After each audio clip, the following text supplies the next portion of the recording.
Agad nagtalaga si Pangulong Marcos Jr. ng bagong kalihim ng Department of Health o DOH kapalit po na nagbitiw na si dating Health Secretary Teddy Herbosa.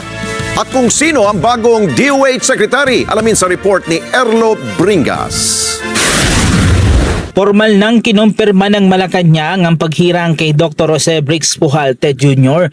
bilang bagong kalihim ng Department of Health. Papalitan niya si Dr. Teodoro Herbosa na naghain ng kanyang resignation dahil sa kalagayan ng kanyang kalusugan na agad naman tinanggap ni Pangulong Ferdinand Marcos Jr.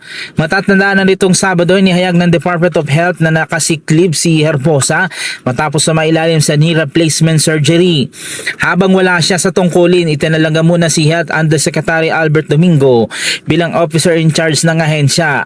Pagkalipas lamang ng isang araw, kinumpirma ng Malacanang na tinanggap na ng Pangulo ang resignation ni Herbosa at itinalaga si Dr. Pujalte bilang bagong health secretary.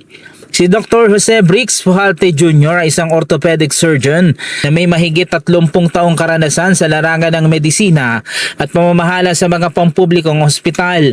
Bago ang kanyang pagkakatalaga bilang health secretary, nagsilbi siyang medical centership 2 ng Philippine Orthopedic Center. Nagtapos din si Pujalte ng Doctor of Medicine sa University of the Philippines College of Medicine at sumailalim sa mga pagsasanay sa hospital administration at orthopedic surgery sa Pilipinas at ibang bansa. Ang pagbabago sa pamunuan ng DOH ay dumating sa panahong patuloy na hinaharap ng ahensya ang iba't ibang hamon sa paghahatid ng serbisyong pangkalusugan sa mga Pilipino. Hindi po nabanggit ang patungkol po dyan at ang isa na alang-alang po ng Pangulo ay ang kanyang kalusugan. Sa pag-upo niya sa tungkulin, inaabangan ang mga susunod na hakbang ni Dr. Pujalte sa pagtugon sa mga pangunahing isyu sa sektor ng kalusugan, kabilang ang pagpapalakas ng mga pampublikong ospital, pagpupuno sa kakulangan ng mga health worker. Erlo Bringas para sa Mata ng Agila, matatag, matapang, matapa.